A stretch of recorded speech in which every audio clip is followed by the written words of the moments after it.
ಈಗ ನಮ್ಮ ಸಂಸ್ಥೆಯಲ್ಲೇ ಒದಗಿರತಕ್ಕಂಥ ಆಂತರಿಕ ಪ್ರತಿಭೆಗಳಿಗೆ ಸನ್ಮಾನ ಮಾಡುವ ಕಾರ್ಯಕ್ರಮ. ಮೊದಲಿಗೆ ನಮ್ಮ ಸಂಸ್ಥೆಯಲ್ಲಿ ಇಬ್ಬರು ಸಹೋದ್ಯೋಗಿಗಳು ಶ್ರಮ್ ಪ್ರಶಸ್ತಿಯನ್ನು ಸ್ವೀಕರಿಸಿದ್ದಾರೆ.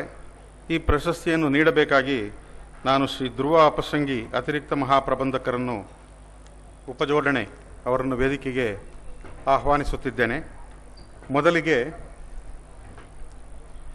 ಶ್ರೀ ಪೂಲಾರಿ ವೈಜನಾಥ್, ಶ್ರಮ್ಶ್ರೀ ಮುಖ್ಯ ಜೋಡಣಾ ವಿಭಾಗ,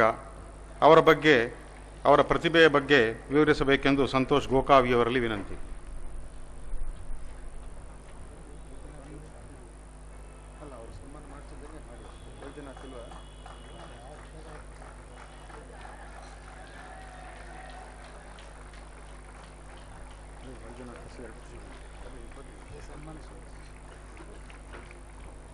ಮಹಾರಾಷ್ಟ್ರದ ಉದ್ಗೀರ್ ತಾಲೂಕಿನ ಸವೇರ್ಗಾಂವ್ನಲ್ಲಿ ಜನಿಸಿದರು.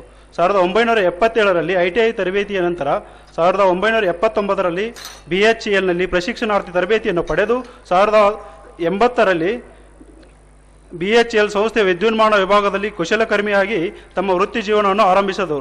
ಅವರ 36 ವರ್ಷಗಳ ಸೇವಾವಧಿಯಲ್ಲಿ ಉತ್ಪಾದನಾ ಕ್ಷೇತ್ರಗಳಲ್ಲಿ ಸಲಹಾ ಯೋಜನೆಗಳು, ಗುಣವೃತ್ತಗಳು, ವೃತ್ತಿ ಸಭೆಗಳು ಹೀಗೆ ವಿವಿಧ ಚಟುವಟಿಕೆಗಳಲ್ಲಿ ಪಾಲ್ಗೊಂಡು ಪ್ರಶಸ್ತಿಗಳನ್ನು ಪಡೆದಿರುತ್ತಾರೆ. ವಿದ್ಯುನ್ಮಾನ ವಿಭಾಗದ ಗುಣವೃತ್ತ ಸಂಖ್ಯೆ 50 ಉಡುಪ, ಇದರಲ್ಲಿ 1985ರಿಂದ ಸ್ಥಾನದ ಹಾಗೂ ಅಂತಾರಾಷ್ಟ್ರೀಯ ಮಟ್ಟದ ಪ್ರಶಸ್ತಿಯನ್ನು ಪಡೆದು ಗಮನಾರ್ಹ ಸಾಧನೆಯನ್ನು ಮಾಡಿರುತ್ತಾರೆ. 2005ರಲ್ಲಿ ದೆಹಲಿಯಲ್ಲಿ ನಡೆದ 225ನೇ BHELನ ಆಡಳಿತ ಸಭೆಯಲ್ಲಿ ಗುಣವೃತ್ತ ವಿಷಯ ಅಧ್ಯಯನದ ಬಗ್ಗೆ ಬೋಧಿಸುವ ಸದಾವಕಾಶ ದೊರೆತಿತ್ತು.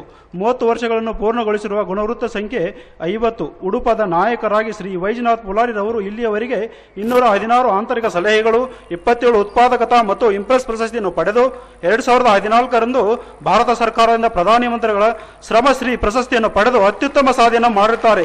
ಶ್ರೀಯುತರಿಗೆ ಇವರ ಸಾಧನೆಯನ್ನು ಗುರುತಿಸಿ ರಾಜ್ಯೋತ್ಸವದ ಆಚರಣೆಯ ಸಂದರ್ಭದಲ್ಲಿ ಸಮಿತಿಯು ಸನ್ಮಾನಿಸಿ ಗೌರವಿಸಲಾಗುತ್ತಿದೆ. ಧನ್ಯವಾದಗಳು.